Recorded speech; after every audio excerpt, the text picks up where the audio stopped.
तो देखिए, देश में मानसून का ब्रेक भी लगा हुआ क्या? ज्यादातर लोगों को ऐसा लग रहा है कि मानसून औसत से ज्यादा देखने को मिल रहा है, इसी के लिए हालात बिगड़े हुए हैं। लेकिन आमतौर पर 1 हफ्ते चलता है मानसून का ब्रेक। इस साल जो है वो 1 हफ्ते नहीं बल्कि 11 दिन। जी हाँ, इस साल ये बात हो सकता है ज्यादातर लोगों को हैरान करे, लेकिन इस साल 11 दिन मानसून का ब्रेक हो चुका है। बिहार में अभी भी औसत से 31% कम बारिश हुई है, यानी अभी भी सिर्फ 70% बारिश हुई है, लगभग 31% अभी भी कम है। उत्तर प्रदेश में भी अभी औसत से 20% कम बरसात हुई है। यह तब हो रहा है जब हिमाचल प्रदेश और उत्तराखंड में इसी बरसात के चलते, इसी मानसून के चलते हालात बिगड़े हुए। चलिए आगे बढ़ते हैं और बात करते हैं सियासी बिसात की।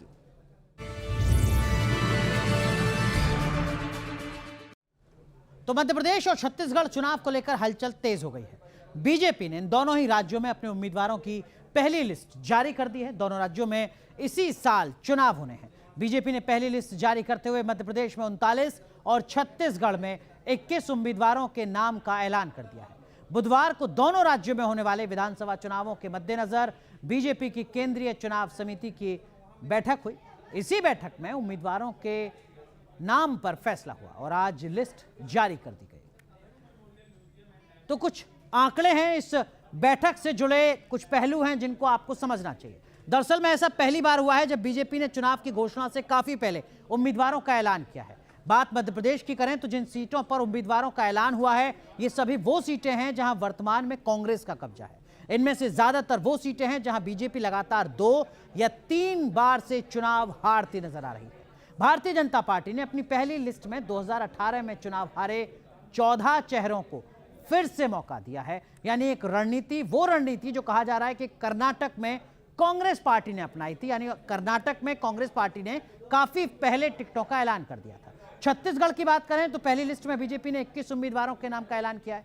इसमें सबसे अहम है पाटन सीट, जहां से कांग्रेस नेता और वर्तमान में सूबे के सीएम भूपेश बघेल चुनाव लड़ते हैं। बीजेपी ने भूपेश बघेल के भतीजे विजय बघेल को उनके खिलाफ मैदान में उतार दिया है। तो मुकाबला छत्तीसगढ़ में भी दिलचस्प हो रहा है, खासकर मुख्यमंत्री के मुकाबले में। तो ये कुछ तस्वीर हैं जिनको हम लगातार आपको बता रहे हैं।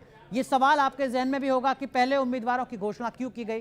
तो आपको बता दें कि जाहिर सी बात है, ये तर्क दिया जा रहा है कि कैंपेनिंग के लिए ज्यादा वक्त मिल सकेगा, उम्मीदवारों को क्लियरिटी रहेगी किसको चुनाव प्रचार के लिए उतरना है मैदान में। घर घर तक जो तमाम कार्यकर्ता हैं, उम्मीदवार हैं, वो पहुंच पाएंगे और साथ ही साथ विधानसभा के साथ साथ लोकसभा की तैयारी भी हो पाएगी।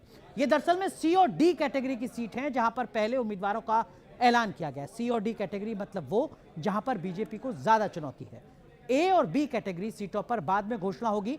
ए और बी सीट वो जो भारतीय जनता पार्टी के लिए काफी ज्यादा सुरक्षित रही हैं या बीजेपी का गढ़ रही हैं। कर्नाटक में कांग्रेस ने पहले उम्मीदवारों की घोषणा की थी और उसी फॉर्मूले को भारतीय जनता पार्टी अब मध्य प्रदेश और छत्तीसगढ़ में अपनाती नजर आ रही है, इस उम्मीद के साथ कि जैसे कर्नाटक में कांग्रेस को फायदा हुआ था, ठीक उसी तरीके से बीजेपी को मध्य प्रदेश और छत्तीसगढ़ में फायदा हो सकेगा। ये जो 4 कैटेगरी जिनका हमने जिक्र किया, उनको भी आपको बता दें। ए कैटेगरी की जो सीट है उसका सीधा मतलब ये कि यहां भारतीय जनता पार्टी की सीट सुनिश्चित है, जीत सुनिश्चित है। बी कैटेगरी की सीट वो हैं जिन सीटों पर पार्टी कभी जीतती है कभी हारती है। सी कैटेगरी की सीट वो जहां 2 बार पार्टी लगातार चुनाव हार चुकी है। और डी कैटेगरी की सीट वो जहां पार्टी कभी चुनाव जीती ही नहीं है। तो ये दरअसल में कैटेगरी वाइज तमाम स्थितियां हैं।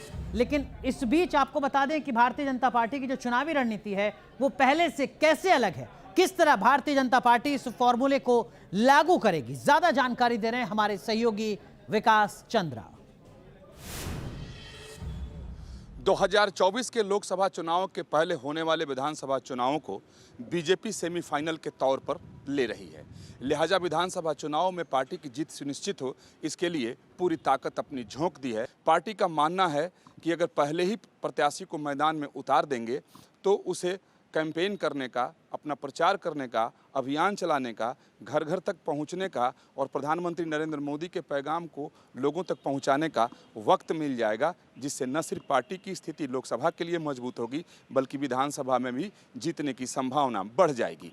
सिर्फ मध्य प्रदेश और छत्तीसगढ़ के लिए ए, बी और सी, डी श्रेणी में सीटों को नहीं बांटा है पार्टी ने, बल्कि जितने भी आगे विधानसभा चुनाव होने वाले हैं, चाहे वो राजस्थान के हों, तेलंगाना के हों, मिजोरम के हों, सभी जगहों पर कर इन्हीं श्रेणियों में बांटकर पार्टी अब अपनी रणनीति बनाने में जुट गई है। जो जानकारी पार्टी की तरफ से मिली है कि इसी फॉर्मूले को पार्टी लोकसभा चुनाव में भी अपनाएगी कि A, B, C, D में सभी सीटों को बांटकर प्रत्याशियों के नामों को तय करेगी। वीडियो जयराम यादव के साथ विकास चंद्र, न्यूज नेशन, दिल्ली।